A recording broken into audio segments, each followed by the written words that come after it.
नमस्कार दोस्तों, एक बार फिर से आप सभी दोस्तों का आपके अपने YouTube चैनल यू एंड बीडीबी पर बहुत बहुत स्वागत है। दोस्तों, दिन भर के मुख्य समाचार हैं, बड़ी खबरें हैं, फटाफट अंदाज में आगे इसी वीडियो में जानेंगे।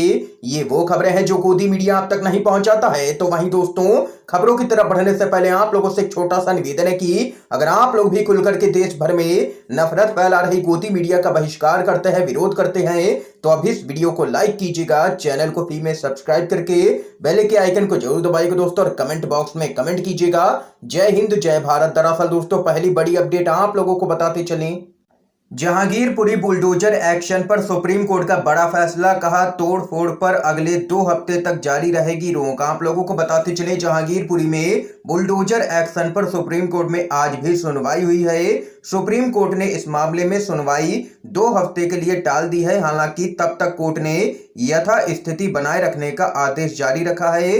कोर्ट ने इस मामले में सभी पक्षों से जवाब तलब किया है और सरकार को भी नोटिस जारी किया है।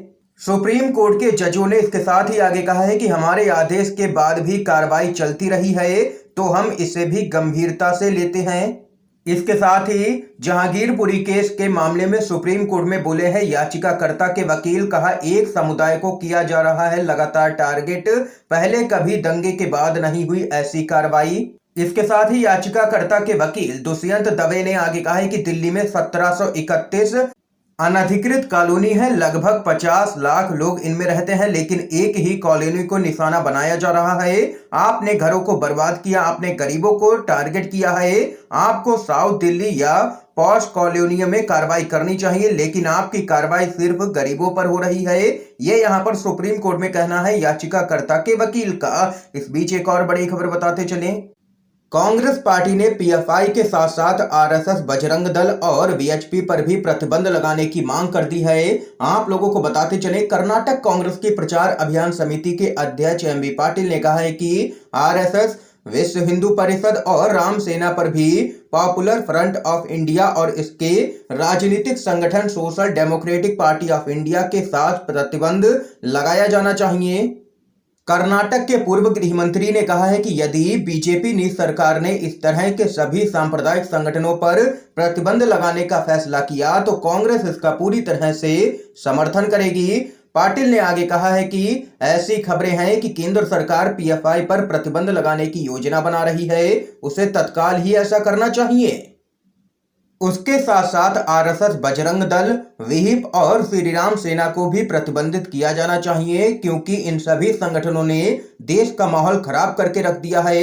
उन्होंने संवाददाताओं से कहा है कि सांप्रदायिक गतिविधियों में शामिल इन सभी संगठनों को देश भर में प्रतिबंधित किया ही जाना चाहिए। ये यहाँ पर कांग्रेस पार्टी के नेता ने मांग की है। इस बीच एक और अपडेट आ रही है सामने दोस्तों, चुनावी रणनीतिकार प्रशांत किशोर की एंट्री पर सोनिया गांधी ने लगाई है मुहर, जल्द ही हो सकता है पार्टी में शामिल होने का ऐलान, कांग्रेस पार्टी में मिलेगा बड़ा पद। आप लोगों को बताते चलें, चुनावी रणनीतिकार प्रशांत किशोर उर्फ पीके की ग्रैंड ओल्ड पार्टी में एंट्री तय हो गई है। कांग्रेस अध्यक्ष सोनिया गांधी ने पीके की एंट्री पर मोहर लगा दी है। आपको बता दें कि प्रशांत किशोर आगामी विधानसभा चुनावों और 2024 लोकसभा चुनाव में कांग्रेस की रणनीति पर काम करेंगे।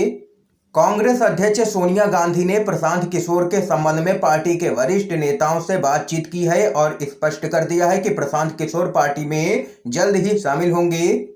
इससे पहले प्रशांत किशोर ने सोनिया गांधी को 2024 के लोकसभा चुनाव को लेकर के एक प्रेजेंटेशन भी सौंपा था, जिसमें कहा गया है कि लोकसभा की 380 सीटों पर कांग्रेस पार्टी को खुद ही अकेले दम पर चुनाव लड़ना चाहिए और वहीं बाकी बची हुई सीटों पर उसको अन्य क्षेत्रीय पार्टियों के साथ में गठबंधन करके चुनाव लड़ना चाहिए। इससे भाजपा से मुकाबला करने में बहुत हद तक यहां पर कामयाबी मिलेगी, ये कहना है प्रशांत किशोर का। एक और अपडेट आ रही है सामने दोस्तों, बुलडोजर की एक तरफा कार्रवाई पर बवाल लगातार जारी है। अब जेएनयू के लेफ्ट छात्र संगठन करेंगे प्रदर्शन। आप लोगों को बताते चलें, दिल्ली यूनिवर्सिटी के छात्रों, खास करके वामपंथी छात्र संगठनों के प्रदर्शन के बाद अब जेएनयू और जामिया मिलिया इस्लामिया यूनिवर्सिटी के छात्रों ने विरोध प्रदर्शन करने का ऐलान कर दिया है। छात्र संगठनों की तरफ से प्रदर्शन बुलाया गया है। इसके साथ ही अन्य वामपंथी संगठन भी इसमें शामिल हुए हैं। इससे पहले आयशा की टीम ने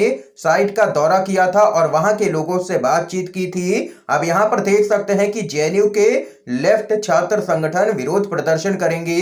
जो बुलडोजर की कार्रवाई हुई है उसके खिलाफ एक और अपडेट आ रही है सामने। जहांगीरपुरी में बुलडोजर की कार्रवाई के बाद कांग्रेस पार्टी का मोदी सरकार पर बड़ा हमला। कहा चीनी अतिक्रमण पर भी हो बुलडोजर की कार्रवाई। आप लोगों को बताते चले, सुप्रीम कोर्ट के आदेश के बावजूद दिल्ली के जहांगीरपुरी में एमसीडी की कार्रवाई जारी रही। इसको लेकर के कांग्रेस ने केंद्र की मोदी सरकार पर हमला बोला है और इसे सुप्रीम कोर्ट के आदेश की अवहेलना करार दिया है। इसके साथ ही कांग्रेस पार्टी ने अरुणाचल प्रदेश और लद्दाख में चीनी अतिक्रमणों के खिलाफ भी इसी तरह की कार्रवाई करने को कहा है। कांग्रेस के प्रवक्ता जयवीर शेरगिल ने कहा है कि सुप्रीम कोर्ट के आदेश के बाद भी कार्रवाई जारी रही। ये एक खतरनाक मिसाल है। हमारे संविधान की खातिर कानून की महिमा को बनाए रखने के लिए कोर्ट को कड़ा कदम उठाना ही होगा। इसके साथ ही कांग्रेस पार्टी ने कहा है कि चीन ने लद्दाख में कई जगहों पर अवैध तरीके से पुल बनाया है। अरुणाचल प्रदेश में भी हमारी देश की जमीन पर कब्जा किया हुआ है। मोदी सरकार को वहां पर भी बुलडोजर लेकर के जाना चाहिए और तत्काल प्रभाव से कार्रवाई करनी चाहिए।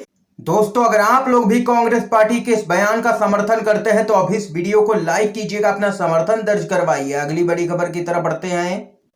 अगर दंगे रोकने हैं तो बीजेपी के मुख्यालय और गृह मंत्री के घर पर चलाइए बुलडोजर, आम आदमी पार्टी की मांग। जी हां दोस्तों, आम आदमी पार्टी के राज्यसभा के सांसद राघव चड्ढा ने बीजेपी पर गंभीर आरोप लगाते हुए गृह मंत्री अमित शाह के घर पर बुलडोजर चलाने की मांग की है।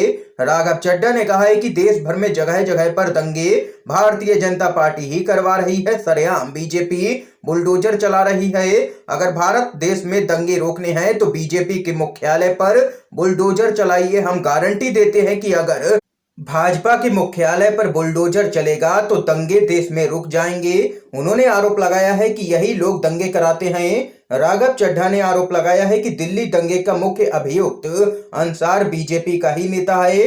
राघव चड्ढा ने आगे कहा है कि दिल्ली में आए दिन ये लोग दंगे करवाते हैं। 2020 में नॉर्थ ईस्ट दिल्ली में दंगे हुए और अब जहांगीरपुरी में दंगे हुए हैं। गृह मंत्री अमित शाह खुद ये दंगे करवा रहे हैं। अगर बुलडोजर चलाना ही है किसी को तो गृह मंत्री अमित शाह के घर पर चलाइए, उससे दंगे देश भर में रुक जाएंगे। ये यहाँ पर आम आदमी पार्टी ने मांग की है। आप लोग आम आदमी पार्टी की इस मांग के समर्थन में खड़े हैं या फिर नहीं, अपनी राय जरूर बता सकते हैं कमेंट बॉक्स में। अगली अपडेट की तरफ बढ़ते हैं। दिल्ली में बुलडोजर एक्शन पर भड़के हैं अखिलेश यादव, बीजेपी पर लगाया है ये आरोप। आप लोगों को दोस्तों बताते चले, दिल्ली के जहांगीरपुरी इलाके में एमसीडी की तरफ से एक तरफा कार्रवाई के बाद अखिलेश यादव भड़के हैं और उन्होंने बीजेपी पर निशाना साधा है। उन्होंने आरोप लगाया है कि बीजेपी ने बुलडोजर को अपनी गैर कानूनी ताकत दिखाने का प्रतीक बना लिया है। उन्होंने कहा है कि बीजेपी संविधान पर ही ये बुलडोजर चला रही है।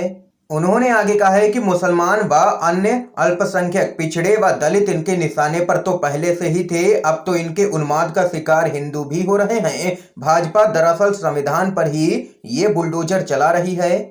इसके साथ ही एक अन्य ट्वीट में अखिलेश यादव ने कहा है कि बुलडोजर को लेकर के देश भर में जनता में आक्रोश पैदा हो रहा है। भाजपाई गैर कानूनी तरीके से अपने विरोधियों के निर्माण को अवैध घोषित कर बुलडोजर चलवा रहे हैं। अब जनता भाजपाइयों के घरों, कार्यालयों, व्यापारिक प्रतिष्ठानों के निर्माण की वैधता की जांच का आंदोलन छेड़ेगी और सच सबके सामने आ ही जाएगा।